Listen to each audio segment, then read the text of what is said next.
하나님 아버지, 우리 주님께서 베푸신 은총으로 우리가 평화를 누리고 있음을 찬양대가 고백했습니다. 이 시간 그 은총 가운데 거하는 저희들에게 다시금 말씀 들려주시고 그 말씀의 능력으로 새로워지는 우리 모두가 되게 하여 주시옵소서. 예수님의 이름으로 기도하옵나이다. 아멘.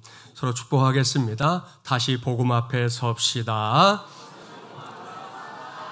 한 번 더 축복할까요? 강함이 아닌 약함을 선택합시다. 할렐루야. 여러분이 기도해 주시는 가운데 노회에서 실시하는 성지순례 잘 다녀왔습니다. 모든 영광을 우리 하나님께 돌립니다. 또 목사가 또 자리를 비운 사이에 열심히 또 기도하며 함께 섬겨줄 우리 모든 성도들에게도 감사의 마음을 전합니다. 이번에 받은 은혜는 또 우리가 함께 신앙생활하는 동안 계속해서 여러분과 나누는 것으로 삼도록 하겠습니다. 오늘은 다시 복음 앞에 11번째 시간입니다. 오늘은 한 달란트 컴플렉스를 극복해야 합니다 라는 제목으로 하나님의 말씀을 전하도록 하겠습니다. 제가 성지순례를 떠나기 직전 주일에 전했던 말씀 기억하시죠? 네, 다시 복음 앞에 10번째 시간이었고요. 강함의 유혹을 뿌리치고 약함을 선택하십시오 라는 제목의 말씀이었습니다. 그날 예배 후에 목사님 오늘 주신 말씀은 제게 주신 말씀이었어요 이렇게 반응했던 성도들이 유난히 많았습니다. 그렇게 고백해 준 성도들 때문에 저는 하나님께 영광을 돌렸는데요. 오늘 전할 말씀은 그때 전했던 말씀과 어느 정도 좀 연관이 있습니다. 그러니까 오늘은 그 연관성이 뭔가 그걸 생각하면서 말씀에 귀를 기울인다면 저에게도 여러분에게도 더 좋은 시간, 유익한 시간이 될 거다 생각합니다. 오늘 저는 말씀을 전하기 위해서 두 개의 본문을 선택했어요. 첫 번째 본문 창세기 49장은 우리가 잘 아는 야곱이 자신의 아들들에게 남긴 유언입니다. 자, 야곱의 아들들 모두 몇 명이죠? 12명 그렇습니다. 그렇다면 12명의 이름 다 알아요? 다 외우세요? 잘 모르죠. 우리가 잘 아는 이름 있죠. 루벤, 유다, 그 다음에 요셉, 베냐민 이 정도는 우리가 잘 알지만 또 나머지 아들들의 이름은 사실은 잘 몰라요. 우리의 기억 속에 들어와 있지 않는 이름들이죠. 자, 그런데 오늘 제가 여러분에게 소개하려고 하는 사람은 그렇게 우리의 기억 속에서 사라져버린 야곱의 아들 가운데 한 사람입니다. 그는 누구냐? 이사갈이라는 아들입니다. 모르긴 몰라도 이 이름, 우리가 잊고 있는 이름 중에서도 아마 대표일 겁니다. 그러한 이사갈은 야곱의 12아들 중에서 순서대로만 따져보면 이제 9번째 아들이고요. 야곱의 첫 번째 부인이었던 레아에게는 5번째 아들이었습니다. 그런 이사갈에게 야곱이 지금 뭘 유언처럼 말씀하고 있는가? 그게 관심이죠. 자, 첫 번째 본문인 창세기 49장 14절 함께 봉독합니다. 이사갈은 양의 우리에 꿇어앉은 건장한 나의 나귀로다. 사랑하는 마지못이란 가족 여러분, 여기서 우리는 이사갈의 성향을 파악해야 합니다. 야곱은 여기서 이사갈을 나귀에 비유하고 있습니다. 그것도 어떤 나귀요? 건장한 나귀 그랬어요. 무슨 뜻이냐? 이사갈이 튼튼하고 힘이 센 사람이었다는 걸 의미하는 거예요. 이것만 생각하면 이사갈은 다른 형제들에 비해서 나름대로 큰 복을 받았다 이렇게 말할 수 있어요. 예전부터 이런 말 있지 않습니까? 돈을 잃으면 조금 잃는 것이요, 명예를 잃으면 많이 잃는 것이다. 그러나 건강을 잃으면 모든 것을 잃는 것이다. 이건 진리입니다. 하지만 이 진리를 평범한 상황에서 항상 생각하며 사는 사람들 그다지 많지 않아요. 일상적인 삶에서 건강은 항상 우선순위에서 뒤로 밀립니다. 아시죠? 돈에 밀리고 명예에 밀립니다. 분주함에 밀리고 성공에 밀립니다. 그러다가 질병이 찾아오면 그제야 옳거니 건강이 인생에서 제일 중요한 것이로구나 새삼스럽게 깨닫곤 하는 것이 바로 우리의 삶이에요. 그런 의미에서 이사갈은 분명히 남다른 복을 받은 사람이라는 겁니다. 틀림없습니다. 그런데 자, 이사갈을 잘 보세요. 14절 말씀을 제가 다시 한번 봉독할게요. 이사갈은 양의 우리 사이에 꿇어앉은 건장한 나귀로다.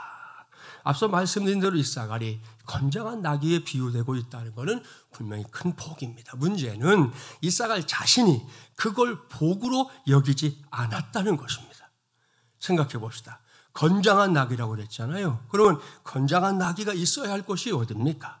저 드넓은 들판이지요.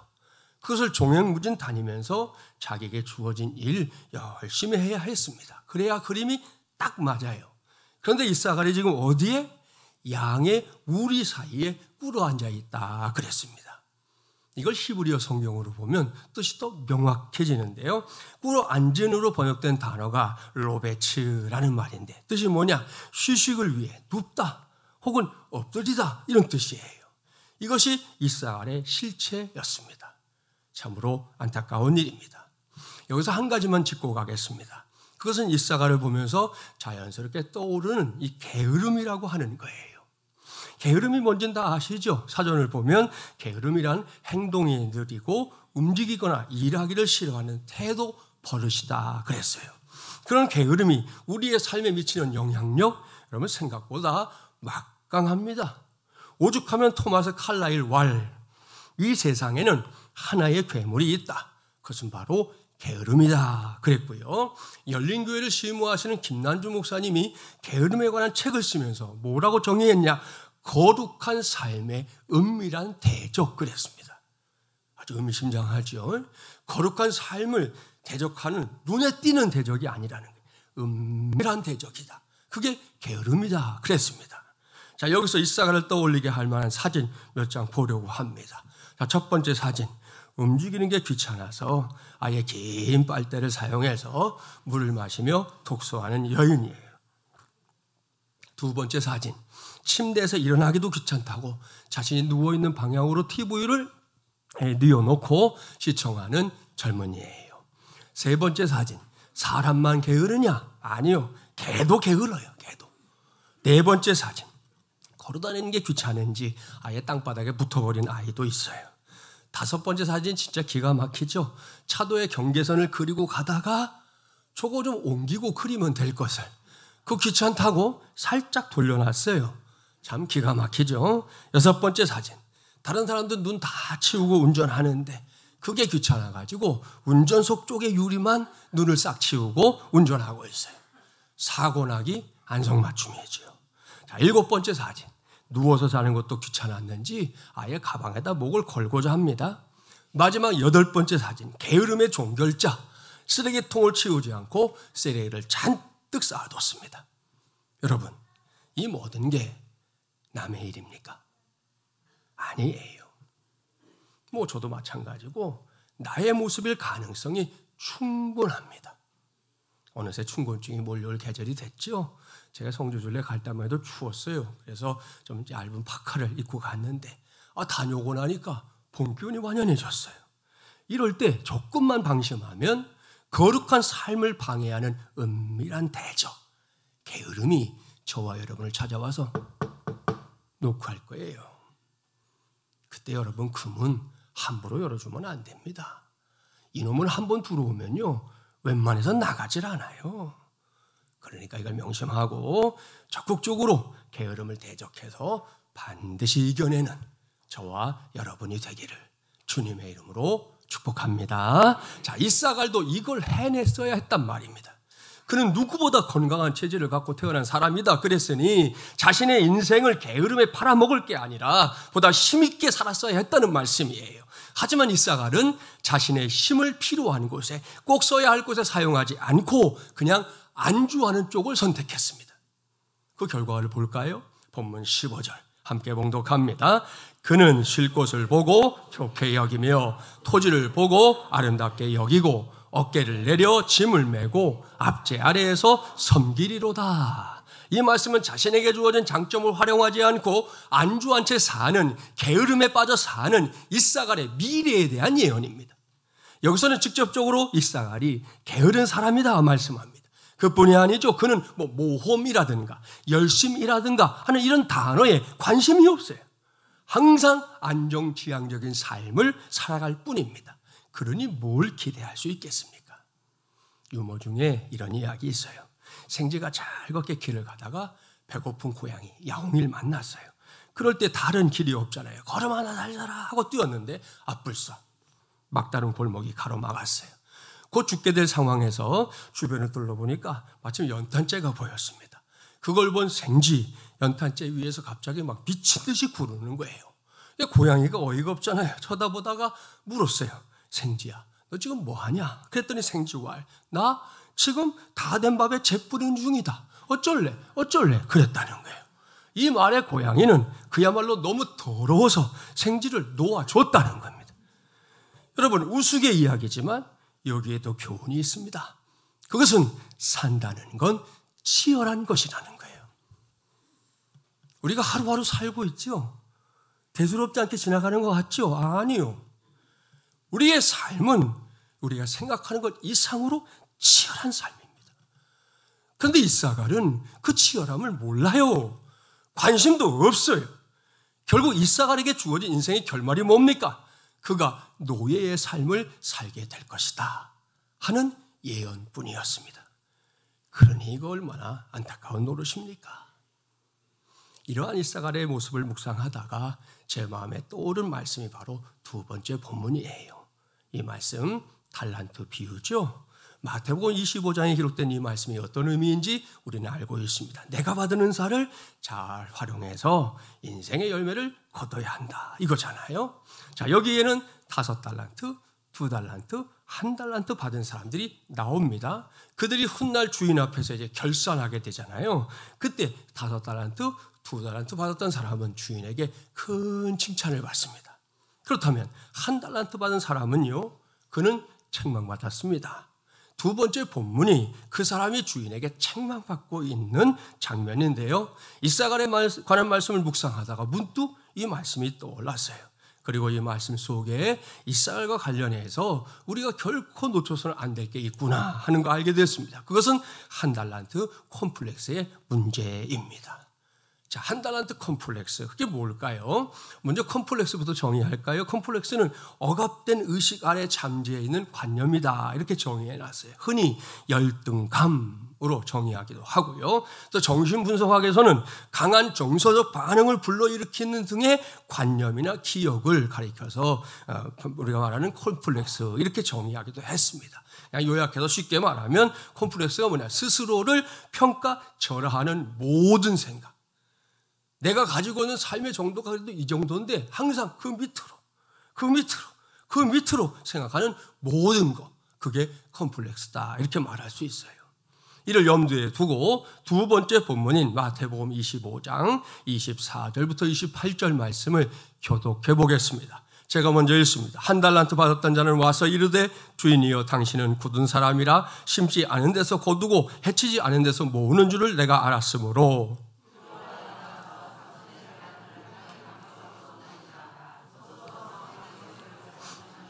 그 주인이 대답하여 이르되 악하고 게으른 종아, 나는 심지 않은 데서 거두고 해치지 않은 데서 모으는 줄로 내가 알았느냐?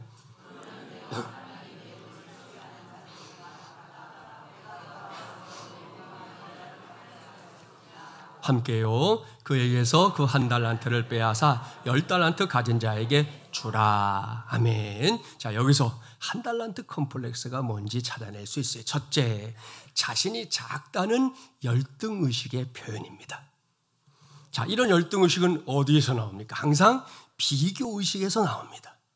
무슨 말이냐? 달란트 비율을 우리 보고 있으니까 한번 생각해 보세요. 1달란트 받은 사람, 이 사람은 저 사람은 5달란트 받았네, 이 사람은 2달란트 받았네, 그러면서 스스로 생각하는 거죠. 왜 나만 달랑 1달란트냐? 여기에 생각이 그냥 꽂혔어요. 그러한 시기심, 좌절, 원망이 그의 마음을 막 온통 사로잡아 버린 겁니다. 결국 부정적이고 반항적인 존재가 됐습니다. 그러니 그 다음에 이어질 일 뻔하잖아요. 그는 그릇된 행동을 하게 됐고요. 나중에는 스스로 실패자가 됐습니다. 이사갈의 경우도 다르지 않아요.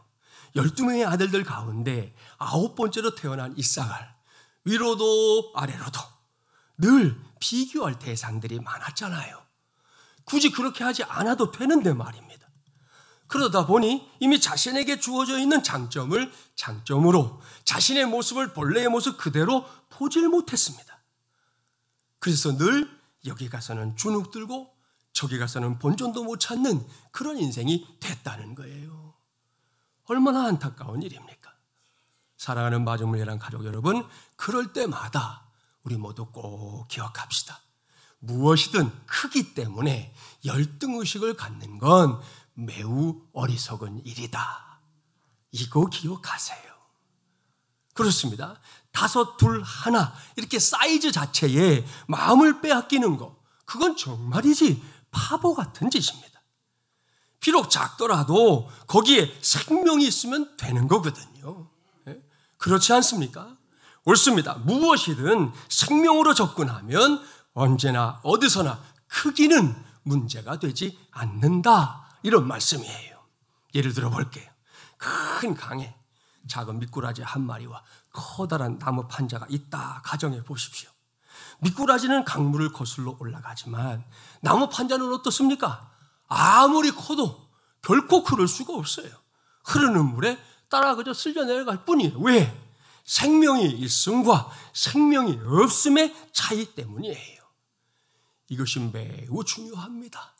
따라서 예수 그리스도를 나의 구세주로 하나님을 나의 아버지로 믿고 섬기는 저와 여러분은 매사에 크기와 생명을 바꾸는 오류 결코 범해서는 안 될 줄 믿습니다. 전자제품도 한번 보세요. 작더라도 기능이 좋은 게 비싼 값에 팔립니다. 스마트폰 다 여러분 갖고 계시잖아요. 요즘은 이렇게 조그만 녀석이 막 100만 원을 훌쩍 뛰어넘어요. 작지만 기능이 뛰어나기 때문에 비싼 제품이 된 거예요. 반면에 별 기능이 없다면 그때는 크기가 크면 커질수록 가격이 내려갑니다. 결국 크기가 문제가 아니라 꼭 필요한 성능이, 자, 신앙적으로 말하면 생명이 더 중요한 것이다. 이런 말씀이 되는 거예요. 이게 진리인데요. 사람들은 여전히 큰 걸 더 좋아합니다. 왜? 도대체 왜 사람들은 큰 걸 더 좋아하고 큰 거에 열광하는 걸까요? 여러 가지 이유가 있겠지만 대표적인 이유는 그게 나를 써줄 힘 있는 자의 눈에 띄기 쉽기 때문입니다. 설명해 볼게요. 내년이 총선이라는 거 다 아시죠? 요즘 정치판이 시끄러운 이유 다른 거 없어요. 총선 때문에 그러는 거예요. 이번에도 때가 되면 본격적인 유세가 시작될 건데요. 그때 이제 동네에 나붙는 현수막 한번 떠올려 보세요. 몇 년 전부터 현수막의 크기가 크게 달라졌어요. 할 수 있는 한 크게 만들어, 어떤 경우에는 건물 외벽의 저 꼭대기부터 밑에까지 어마무시하게 큰 현수막을 만들어가지고 한쪽 벽을 완전히 도배한 그런 경우들도 왕왕 나옵니다. 왜? 그래야만 사람들의 눈에 잘 띄기 때문이죠. 그런 생각을 갖고 있는 거예요. 그래서 오로지 그 이유로 내가 먼저 큰 현수막을 내겁니다. 그러면 나만 생각해요? 사람들이 가끔 착각해요. 자기만 똑똑하고 남은 바보인 줄 알아? 아니요. 저 사람도 똑똑해요. 그래서 내가 요만하게 만들었대. 저 사람은 이따시만하게 만들어가지고 또 내걸어요. 그러니까 온 동네가 현수막으로 도배가 되는 거예요. 그럴 때 저와 여러분을 비롯한 모든 대한민국의 국민들 거대한 현수막을 보고 거기에 혹 하면 안 됩니다. 절대로. 그거 보고 혹 하면 바보예요. 그건 결코 중요하지 않아요. 무조건 후보자들의 됨됨이를 봐야죠. 그들이 정말로 이 지역을 위해 일할 사람인지 그거 살펴야죠. 지금이 어느 때인데 뭐 옆에서 부탁한다고 찔러준다고 그 사람을 찍냔 말이에요. 그러면 안 된단 말이에요. 지금도 버젓이 배지 달고 앉아있는데 하는 짓을 보면서 국민들이 창피해. 내가 저런 사람을 찍었어. 창피해. 언제까지 이 짓을 할 거야, 언제까지. 예? 그런 사람을 떨궈내야지. 국민들이 그런 심판을 해야 그 사람들이 국민을 두려워하는 거예요. 예? 그게 안 되니까 엉뚱한 사람들이 가서 나라 일 한다고. 맨 우리 돈 가지고 지들이 잔치하고 그러고 있는 거잖아요, 세상이. 그러면 안 된단 말이에요. 꼭 기억하십시오. 큰 것만 보는 자는 결코 큰 자가 아니에요. 무엇보다 온 우주에서 가장 큰 존재인 우리 하나님, 절대로 큰 것만 보는 분은 아닙니다. 하나님은 아주 작은 것도 보십니다. 그것도 아주 잘 보십니다. 하나님의 자녀된 우리는 이것을 잊어버리면 안 됩니다. 매스컴을 통해 나노 기술이라는 말 들어봤죠? 고대 그리스에서 난쟁이를 뜻하는 단어가 나노스이거든요. 거기서 유래한 말이에요. 나누는 단위가 얼마 정도 되느냐? 10억분의 1이에요. 상상도 안 되는 단위예요.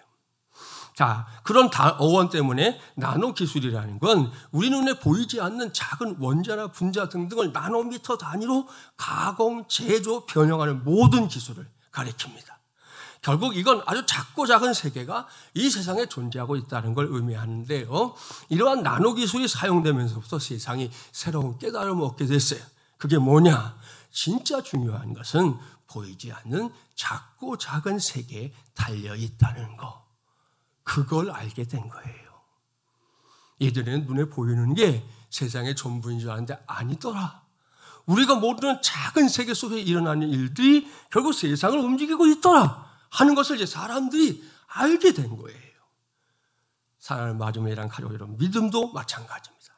하나님은 지금도 영적인 나노의 시각으로 우리를 보십니다. 따라서 우리 모두가 뭔가 거창하고 대단한 것만 하나님께 보이겠다고 애쓰기 전에 내 속에 있는 속사람의 진솔한 믿음, 그것부터 우리 하나님께 보여드려야 할 줄 믿습니다. 2024년 사순절을 살면서 여러분 부탁하는데요. 스스로를 대수롭지 않게 여기지 마세요. 물론 하나님 앞에 서면 저도 여러분도 쫄아들죠. 정말 그 하나님 앞에 서면 누구든지 다 쫄아드는 게 우리 인생이지만 그래도 여러분, 나라는 존재가 어떤 사람인 줄 아십니까? 예수님께서 십자가를 대신 짊어지시고 구원할 만큼 소중한 존재라는 거. 이 사순절을 통해 깨닫지 않으면 언제 깨닫고 살겠습니까? 우리가 새벽 기도를 하고 각자의 처소에서 기도하고 이 절기를 살아가면서 제일 먼저 발견해야 될 것은 바로 그거예요. 나라는 존재가 그런 사람이구나. 내 스스로 자격이 없다 여기지만 하나님은 그렇게 나를 사랑하시고 인정해 주시는구나. 이것만 깨달아도 사순절의 은혜는 다 받은 것인 줄 믿습니다. 그리고 여러분, 거기에 우리 하나님의 마음이 하나님의 뜻이 꽂히게 해야 합니다. 그러면 끝. 하나님께서 행하시는 위대한 역사를 반드시 저도 여러분도 체험하게 될 줄 믿습니다. 다윗을 떠올려 보세요. 사무엘 선지자조차도 다윗을 왕의 제목이라고 생각하지 않았어요. 그렇죠? 다윗을 어떻게 생각했습니까? 집안에서 구박이나 받는 막내 아들이었어요. 그런데 하나님은 진작부터 다윗을 지켜보셨네. 언제? 다윗이 들판에서 양떼를 치고 있던 그 작은 충성과 성실을 보셨던 거죠. 그리고 때가 되자 하나님이 그 다윗을 높이셔서 한 나라의 왕이 되게 하셨습니다. 할렐루야. 이사갈도 이걸 알았어야 했습니다. 하지만 안타깝게도 이사갈은 이걸 몰랐네요. 결국 그의 인생은 실패하고 말았습니다. 그래서 이 시간에 신신당부합니다. 하나님의 말씀을 듣는 우리부터 달라지기를 바랍니다. 그렇습니다. 작은 것을 통해서 더 큰 것을 보는 하나님의 시각 꼭 기억하세요. 매사에 그걸 알고 배울 수 있는 저와 여러분이 되기를 바랍니다. 그래야 할 때 우리는 불필요한 비교의식이랑 열등의식에 빠지지 않습니다. 무엇보다 한 달란트 컴플렉스 극복하고 하나님의 손에 붙들려 쓰임받는 진정으로 큰 사람 될 줄 믿습니다. 오늘은 이것이 다시 복음 앞에서는 첫 번째 길입니다. 자, 두 번째 한 달란트 컴플렉스, 하나님에 대한 잘못된 선입견을 의미합니다. 두 번째 본문을 다시 보세요. 주인에 대한 잘못된 생각은 결국 이 당사자를 잘못된 행동으로 이끌었구나 하는 걸 알 수 있어요. 주인이여, 당신은 굳은 사람이라 심지 않은 데서 거두고 해치지 않은 데서 모으는 줄을 내가 알았으므로 두려워하여 나가서 당신의 달란트를 땅에 감추어 두었었나이다 그랬어요. 이것이 한 달란트 받은 자의 궁색한 변명입니다. 그는 주인을 굳은 사람이다 생각했다는 거예요. 따라서 자신이 땀 흘리고 수고해서 남겨봐야 모든 게 다 주인의 것이 될 것이고, 만일 실패하면 주인은 배상을 요구할 것이다 이렇게 생각했다는 겁니다. 이러한 그의 생각이 결국 그의 행동을 굳어지게 만들었습니다. 한 달란트를 가지고 뭘 하겠다는 생각 그냥 아예 하지도 않았고요. 얼른 가서 땅을 파가지고는 묻어두었어요. 이게 이 사람의 문제입니다. 여기서 달란트 비유의 말씀, 그 뒤에 이어지는 말씀을 쭉 눈으로 보세요. 주인은 결코 그런 사람 아니었어요. 그는 자신의 종들을 위해 큰 잔치를 베풉니다. 그리고는 종들이 수고해서 남긴 것들을 그래 내 거다, 이건 내가 너한테 줬던 거지, 내 거다, 그러지 않았습니다. 다시금 돌려주면 아주 넉넉한, 아주 후한, 통이 큰 모습을 보여주고 있어요. 그런데 한 달한테 받은 사람, 지레짐작이라고 그러죠. 지레짐작으로 자기의 삶을 엉망으로 만들고 만 것입니다. 사랑하는 마주문이란 가족 여러분, 여기서 우리는 다시금 이 게으름의 원인이 영적인 데에 있다는 사실을 발견해야 합니다. 그렇습니다. 영적으로 무지하고 영적으로 약해지면 여러 가지 현상이 있지만 제일 먼저 나타나는 것 중에 하나가 몸이 제대로 움직이질 않는다는 거예요. 그런 눈으로 다른 사람 말고요, 자기 자신을 살펴보세요. 혹시 요즘 몸의 움직임이 이전보다 많이 느려졌습니까? 만일 그게 눈에 띌 정도로 그렇다면 물론 건강상의 원인에서도 찾을 수 있겠지만 영적인 상태에서도 찾아볼 게 있다는 거, 그거 아셔야 돼요. 우리가 봉헌 찬송을 불렀던 찬송가 213장 나의 생명 드리니 2절에 이런 고백 있잖아요. 손과 발을 드리니 주여 받아 주소서, 주의 일을 위하여 어떻게?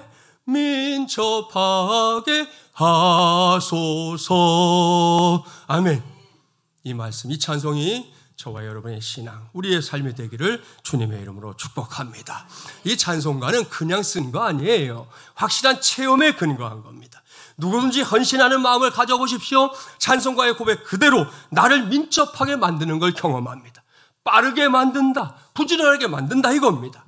이사갈도 이걸 알았어야 했습니다. 비록 12명의 아들들 틈바구니에 살고 있었더라도 하나님에 대해 바르게 알고 하나님 앞에서 손과 발이 민첩해지는 그 은혜를 누렸어야 했다는 말씀이에요. 하지만 이사갈은 그렇지 못했습니다. 여기서 제가 여러분과 함께 꼭 생각하고 싶은 거, 순종의 문제입니다. 요즘 우리 사회에서는 경쟁력이라는 말을 많이 사용해요. 자, 한문으로 말하면 이게 다툴경, 다툴쟁, 힘력이잖아요.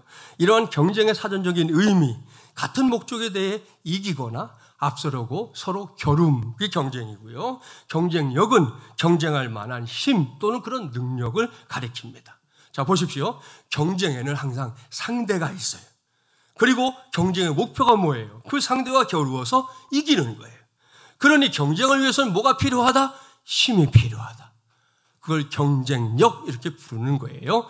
또한 경쟁에서 나오는 힘도 있습니다. 혼자 하면 별로 힘을 못 쓰는데 경쟁을 붙여놓으면 평소에 없던 힘도 나와요. 오죽하면 젖먹던 힘 내라 이런 말도 나오잖아요. 예? 경쟁하면 나오는 힘이에요. 그래서 그것도 경쟁력.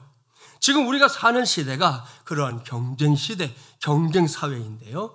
개인은 개인대로, 기업은 기업대로, 학교는 학교대로, 국가는 국가대로 경쟁하고 있습니다.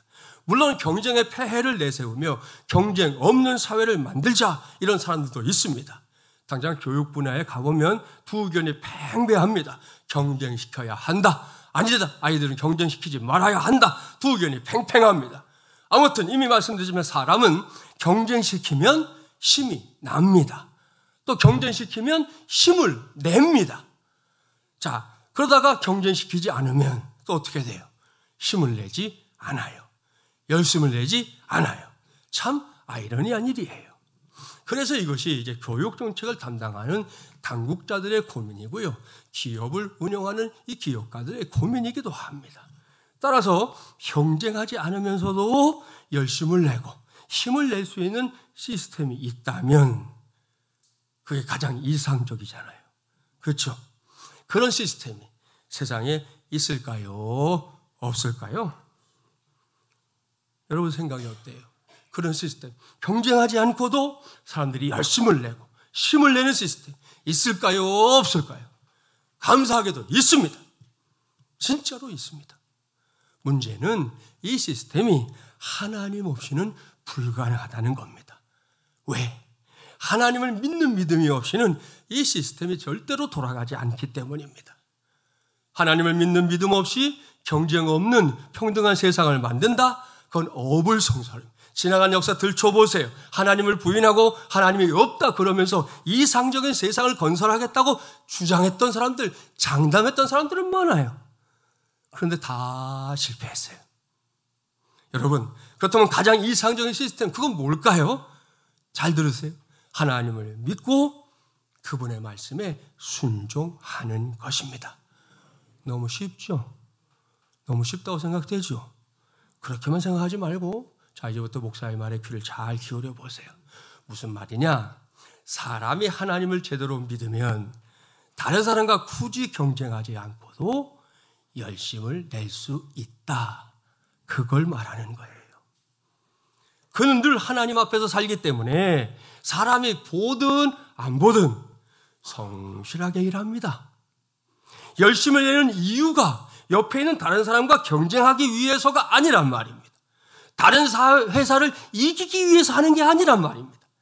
그냥 하나님께서 내게 맡겨주신 것이니까 충성하는 것뿐이에요. 그렇습니다. 하나님은 맡은 자들에게 구할 것은 충성이라고 하셨습니다.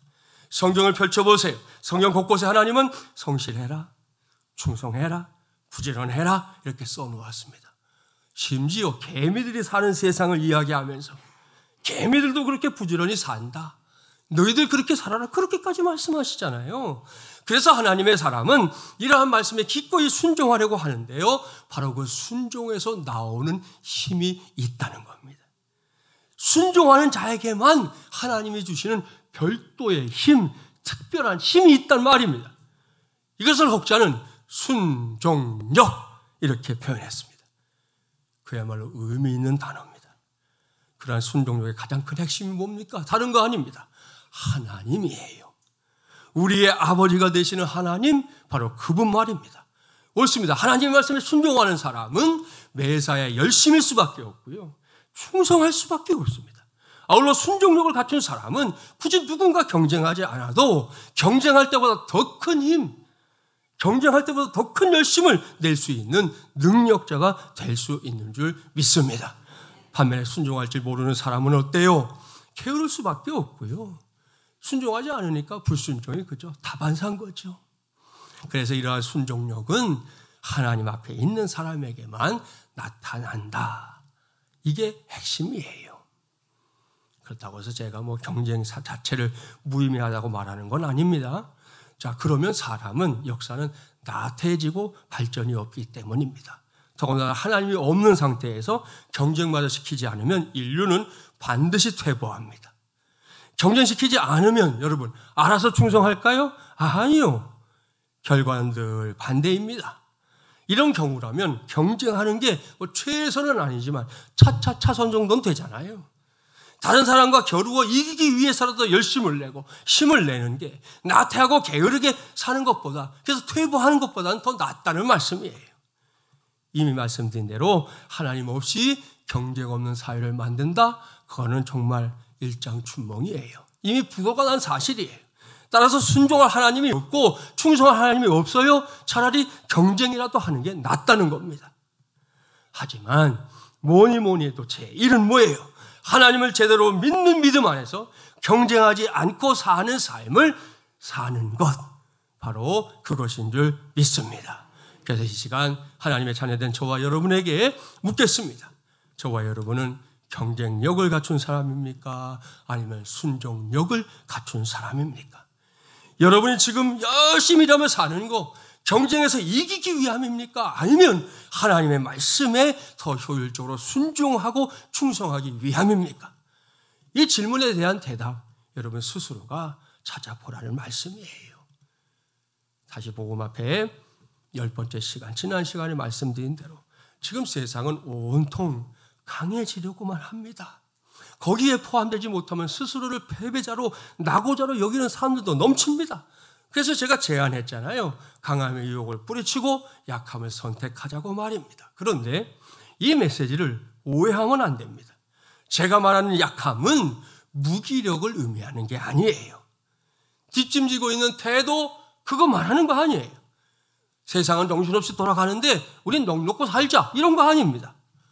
제가 말하는 약함은 강함의 유혹이 판을 치는 세상 속에서 저와 여러분 모두가 예수님을 구세주로 믿고 살아가는 우리가 하나님 앞에서 순종력 있는 사람이 되자, 그걸 말하는 거예요. 그와 같은 약함만이 승리를 이끄는 길인 줄 믿습니다. 거기에 진짜 복이 임할 줄 믿습니다. 무엇보다 한 달란트 컴플렉스를 극복할 수 있는 길이 거기에 있어요. 그런 마음으로 하나님 앞에서 다짐하려고 합니다. 한번 따라서 할까요? 주여, 제가 경쟁력의 사람이 아니라 순종력의 사람이 되게 하소서. 할렐루야. 이러한 저와 여러분의 다짐이 그저 허공에 흩어지는 말이 아니라 하나님 앞에서 저와 여러분을 새롭게 하는 고백, 한 달란트 컴플렉스를 극복해내는 고백이 되기를 바랍니다. 나아가서 오늘은 이것이 다시 복음 앞에 서는 두 번째 길이라는 거 기억하시고 그 길을 함께 걷는 우리 모두가 되기를 주님의 이름으로 축복합니다. 말씀을 마무리합니다. 오늘 저는 한 달란트 컴플렉스를 극복해야 합니다. 이걸 다시 복음 앞에 서는 길로 여러분에게 제시하는 바입니다. 당부하는데요, 이사갈의 삶을 보면서 휙 넘기지 말고 우리 모두 교훈을 받아야 합니다. 이걸 남의 이야기인 것처럼 생각하고 끝내면 안 돼요.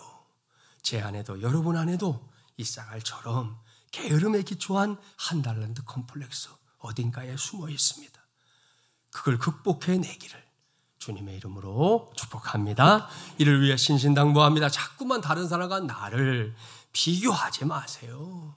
그 비교는 나를 열등의식에 빠뜨릴 뿐입니다. 그러니까 그럴 필요가 없잖아요. 나는 누구예요? 십자가 달신 예수님이 구원해 주신 귀한 사람이다. 내가 세상 살다 보니 여기 가서 어떨 땐 밟힌 적도 있고 저기 가서 무시당한 적은 있어도 적어도 하나님은 절대로 나를 무시한 적이 없고 나를 위해서라면 오늘도 우리 주님은 십자가를 지실 것이라는 사실을 이 사순절 내내 살아가면서 우리가 좀 체감하고 정말 내가 그런 사람이구나. 내가 그런 자존심을 갖고 살아야 되겠구나. 그런 마음 가져야 하지 않겠어요?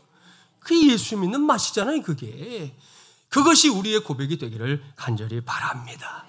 그리고요, 여러분, 하나님은 크기보다 생명에 더 큰 관심이 있어요.